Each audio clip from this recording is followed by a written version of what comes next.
ओम नमो ओंकारेश्वर देवताय नमः. ओम नमः शिवाय. ओम नमः शिवाय. अवधूत चिंतन श्री गुरुदेव दत्त.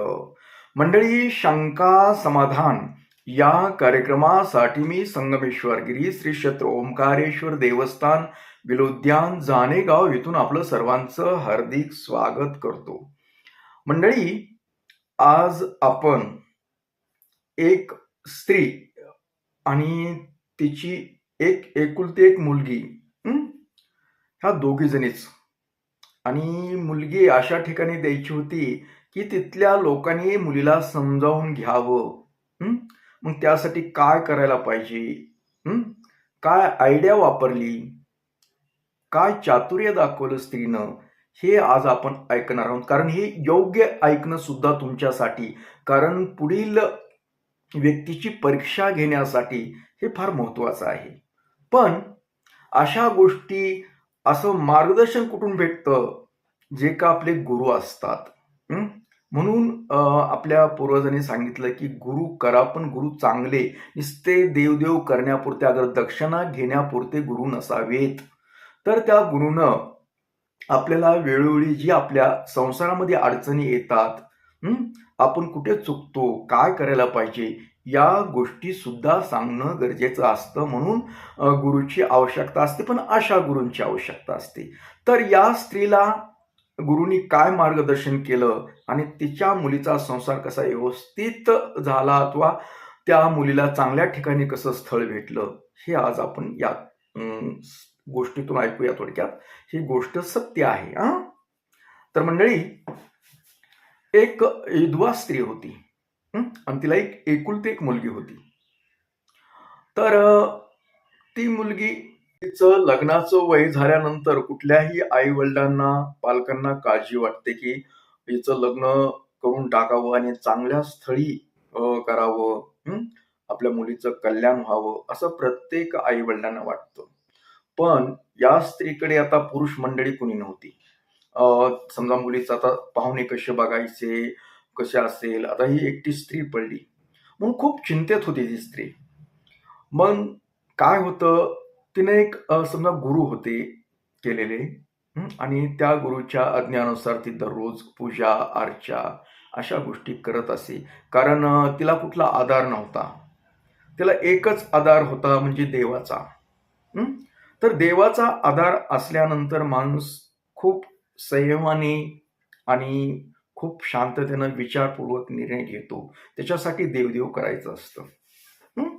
तर मग या स्त्रीचे गुरु होते, त्या गुरुकडे गेली आणि तिचं म्हणणं सांगितलं की बाबा म्हणले, आता मुलगी लग्नाला आली, आता मी बाई माणसानं कुठं बघू स्थळ असं, आणि मला काही कळना गेलंय कसं. आता आपण पुरुष मंडळी नाही आपल्याकडे, तर मी काय करू शकते. त्यावेळेस गुरुनी सांगितलं की ताई म्हणले, काही काळजी करायची नाही. आपण विश्वासानं देवाचं करतो, देवावर विश्वास आहे ना तुझा, तर मग काळजी करू नको. आणि मी काही गोष्टी सांगतो. समजा तुला कशा ठिकाणी मुलगी द्यायची, तुझ्या मुलीचा संसार चांगला सुखाचा, माणसं समजूतदार असावेत, समजून घेणारे असावे असं वाटतं ना तुला, तर मी काही गोष्टी सांगतो, त्या तू ऐक. आणि तशा पद्धतीनं तू पाहुणे वगैरे आल्यानंतर परीक्षा घे.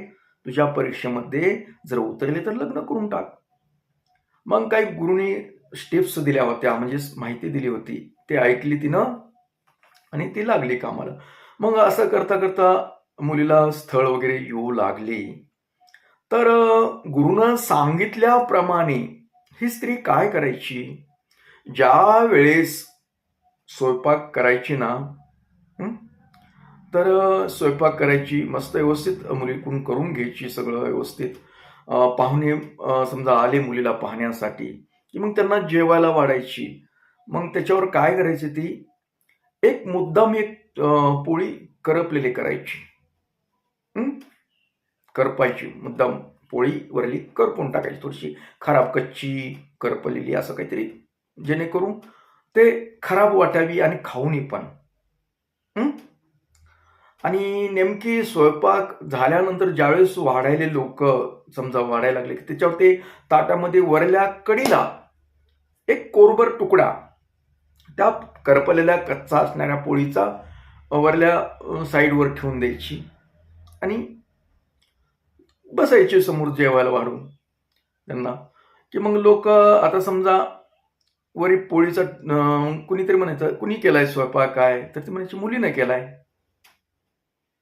मग काही वेळेस ते लोकांनी वरली पोळी मग समजा बाजूला काढायची, मग खाल्ली चांगली चांगली खाऊन टाकायची. जोपर्यंत समजा असं होतं तोपर्यंत त्या बाईनं म्हणजे नाकार दिला, म्हणजे नाही तर मुलगी द्यायची मला. काय म्हणले, मुलगी पसंत करायची, पण ही बाई मुलगी द्यायला तयार नसते. आता तुम्हाला लक्षात आलं का? म्हणजे त्या पाहुण्यांचा समज असं की ह्या मुलीला स्वयंपाक व्यवस्थित येत नाही, कच्च्या मुच्च्या करती, पोळ्या करपलेल्या. म्हणजे तरी मग ते बाजूला काढायचे. मुलगी पसंत आहे पण स्वयंपाक येत नाही काही ना. पण ही बाकीच्या गोष्टी काही असायचं, पण ही बाईच त्या पाहुण्यांना नाकार द्यायची. मला नाही मुलगी द्यायची म्हणायची, मला स्थळ पसंत नाही. हे असेच बरेच वेळेस असं झालं.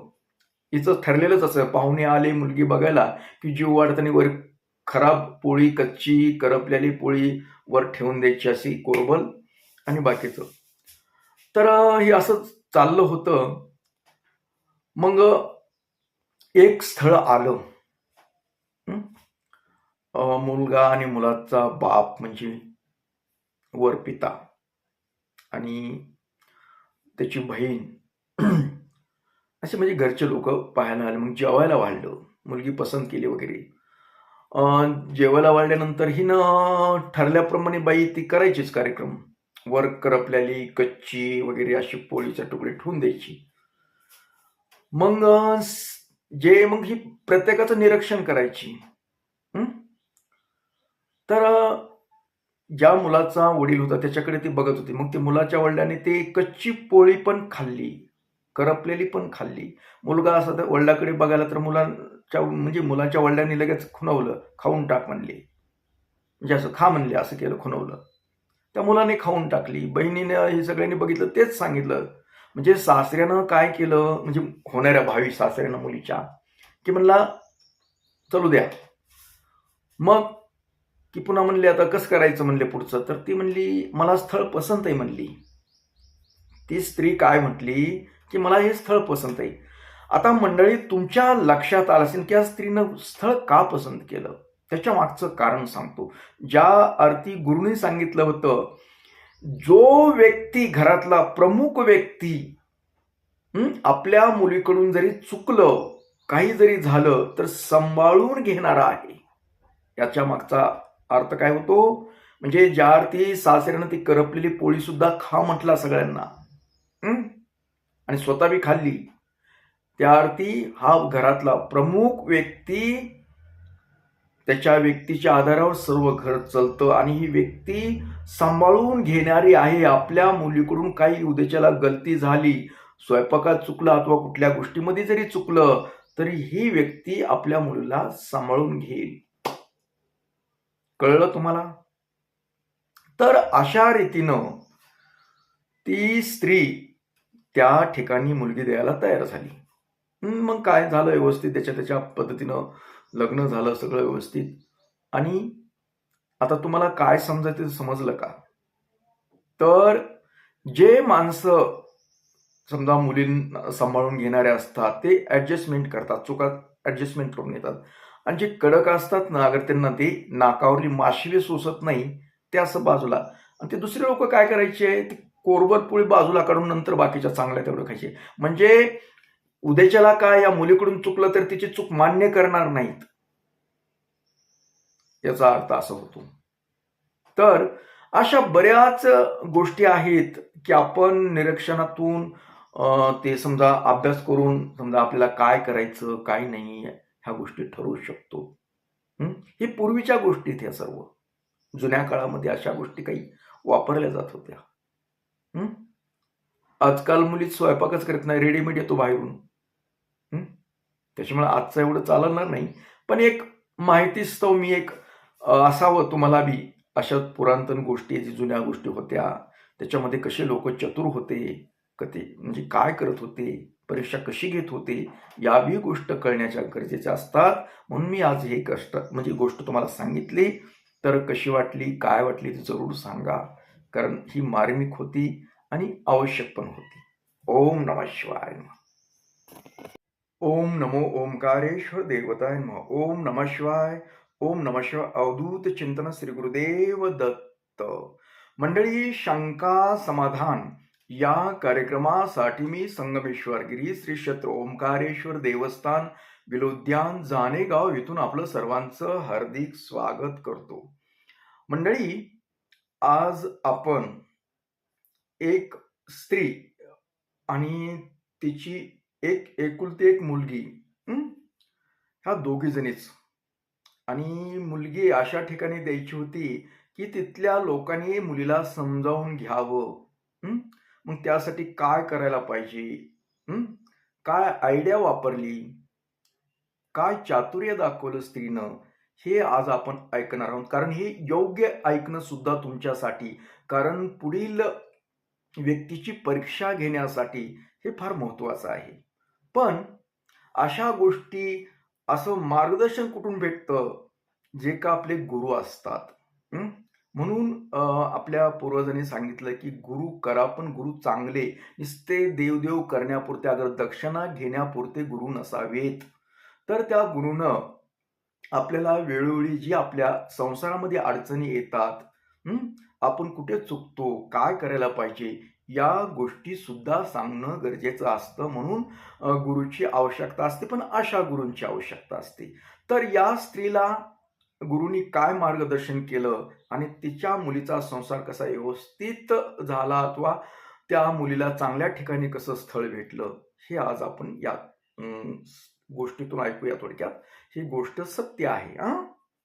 तर मंडळी, एक विधवा स्त्री होती आणि तिला एक एकुलती एक मुलगी होती. तर ती मुलगी, तिचं लग्नाचं वय झाल्यानंतर कुठल्याही आई वडिलांना, पालकांना काळजी वाटते की हिचं लग्न करून टाकावं आणि चांगल्या स्थळी करावं, आपल्या मुलीचं कल्याण व्हावं, असं प्रत्येक आई वडिलांना वाटतं. पण या स्त्रीकडे आता पुरुष मंडळी कुणी नव्हती. समजा मुलीचं आता पाहुणे कसे बघायचे, कसे असेल, आता ही एकटी स्त्री पडली, मग खूप चिंतेत होती ती स्त्री. मग काय होतं, तिने एक समजा गुरु होते केलेले, आणि त्या गुरुच्या आज्ञानुसार ती दररोज पूजा अर्चा अशा गोष्टी करत असे. कारण तिला कुठला आधार नव्हता, तिला एकच आधार होता, म्हणजे देवाचा. तर देवाचा आधार असल्यानंतर माणूस खूप संयमाने आणि खूप शांततेनं विचारपूर्वक निर्णय घेतो. त्याच्यासाठी देवदेव करायचं असतं. तर मग या स्त्रीचे गुरु होते, त्या गुरुकडे गेली आणि तिचं म्हणणं सांगितलं की बाबा म्हणले, आता मुलगी लग्नाला आली, आता मी बाई माणसानं कुठं बघू स्थळ असं, आणि मला काही कळना गेलंय कसं, आता आपण पुरुष मंडळी नाही आपल्याकडे, तर मी काय करू शकते. त्यावेळेस गुरुनी सांगितलं की ताई म्हणले, काही काळजी करायची नाही, आपण विश्वासानं देवाचं करतो, देवावर विश्वास आहे ना तुझा, तर मग काळजी करू नको.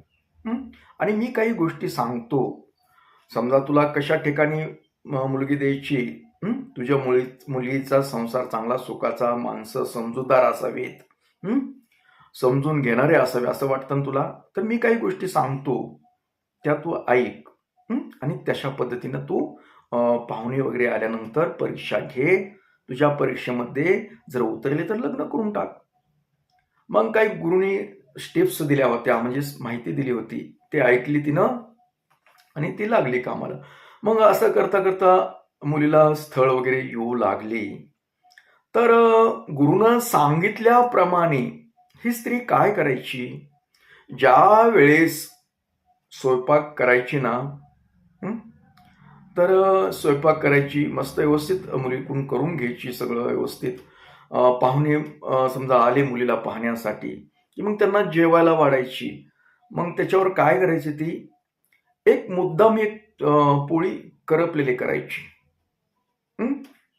करपायची मुद्दाम, पोळी वरली करपून टाकायची, थोडीशी खराब कच्ची करपलेली असं काहीतरी, जेणेकरून ते खराब वाटावी आणि खाऊनी पण. आणि नेमकी स्वयंपाक झाल्यानंतर ज्यावेळेस वाढायले लोक समजा वाढायला लागले, की त्याच्यावर ते ताटामध्ये वरल्या कडीला एक कोरभर तुकडा त्या करपलेल्या कच्चा असणाऱ्या पोळीचा वरल्या साईडवर ठेवून द्यायची आणि बसायचे समोर जेवायला वाढून त्यांना. की मग लोक आता समजा वरी पोळीचा कुणीतरी म्हणायचं, कुणी केलाय स्वयंपाक काय, तर ते म्हणायचे मुलीने केलाय. मग काही वेळेस ते लोकांनी वरली पोळी मग समजा बाजूला काढायची, मग खाल्ली, चांगली चांगली खाऊन टाकायची. जोपर्यंत समजा असं होतं तोपर्यंत त्या बाईनं म्हणजे नाकार दिला, म्हणजे नाही इथं मुलगी द्यायची मला. काय म्हणले, मुलगी पसंत करायची, पण ही बाई मुलगी द्यायला तयार नसते. आता तुम्हाला लक्षात आलं का?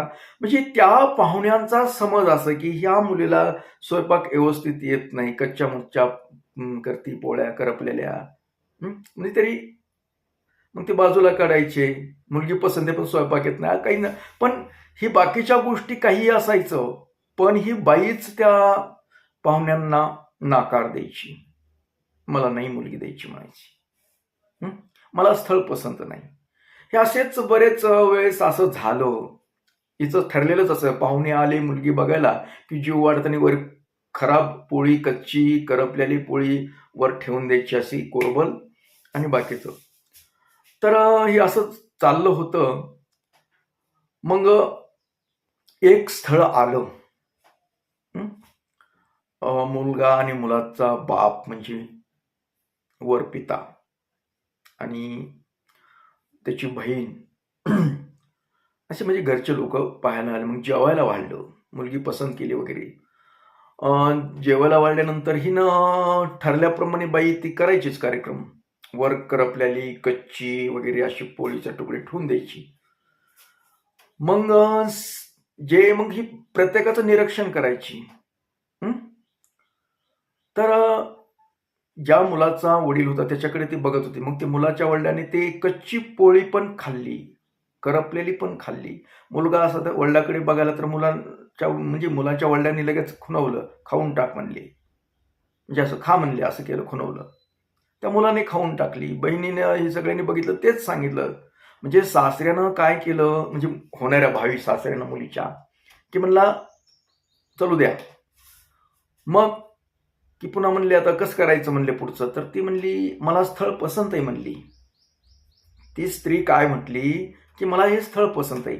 आता मंडळी तुमच्या लक्षात आलं असेल की या स्त्रीनं स्थळ का पसंत केलं, त्याच्या मागचं कारण सांगतो. ज्या अर्थी गुरुने सांगितलं होतं, जो व्यक्ती घरातला प्रमुख व्यक्ती आपल्या मुलीकडून जरी चुकलं, काही जरी झालं तर सांभाळून घेणारा आहे, याच्या मागचा अर्थ काय होतो, म्हणजे ज्या अर्थी सासऱ्यानं ती करपलेली पोळी सुद्धा खा म्हटला सगळ्यांना आणि स्वतः बी खाल्ली, त्या अर्थी हा घरातला प्रमुख व्यक्ती, त्याच्या व्यक्तीच्या आधारावर सर्व घर चालतं आणि ही व्यक्ती सांभाळून घेणारी आहे. आपल्या मुलीकडून काही उद्याच्याला गलती झाली, स्वयंपाकात चुकलं अथवा कुठल्या गोष्टीमध्ये जरी चुकलं, तरी ही व्यक्ती आपल्या मुलीला सांभाळून घेईल.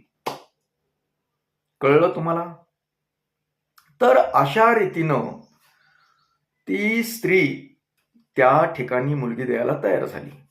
मग काय झालं, व्यवस्थित त्याच्या पद्धतीनं लग्न झालं, सगळं व्यवस्थित. आणि आता तुम्हाला काय समजायचं समजलं का? तर जे माणसं समजा मुलींना सांभाळून घेणारे असतात ते ऍडजस्टमेंट करतात, चुका ऍडजस्टमेंट करून येतात. आणि जे कडक असतात ना, अगर त्यांना ते नाकावरली माशिवे सोसत नाही, ते असं बाजूला. आणि ते दुसरे लोक काय करायचे, ते कोरभर पोळी बाजूला काढून नंतर बाकीच्या चांगल्या तेवढं खायचे. म्हणजे उद्याच्याला काय, या मुलीकडून चुकलं तर तिची चूक मान्य करणार नाहीत, याचा अर्थ असा होतो. तर अशा बऱ्याच गोष्टी आहेत की आपण निरीक्षणातून ते समजा अभ्यास करून समजा आपल्याला काय करायचं काय नाही ह्या गोष्टी ठरवू शकतो. हे पूर्वीच्या गोष्टी ह्या सर्व. जुन्या काळामध्ये अशा गोष्टी काही वापरल्या जात होत्या. आजकाल मुली स्वयंपाकच करत नाही, रेडीमेड येतो बाहेरून. त्याच्यामुळे आजचं एवढं चालणार नाही. पण एक माहितीस्तव मी एक असावं तुम्हाला बी अशा पुरातन गोष्टी जी जुन्या गोष्टी होत्या, त्याच्यामध्ये कसे लोक चतुर होते, कधी म्हणजे काय करत होते, परीक्षा कशी घेत होते, या बी गोष्ट कळण्याच्या गरजेच्या असतात. म्हणून मी आज हे म्हणजे गोष्ट तुम्हाला सांगितली. तर कशी वाटली, काय वाटली ती जरूर सांगा. कारण ही मार्मिक होती आणि आवश्यक पण होती.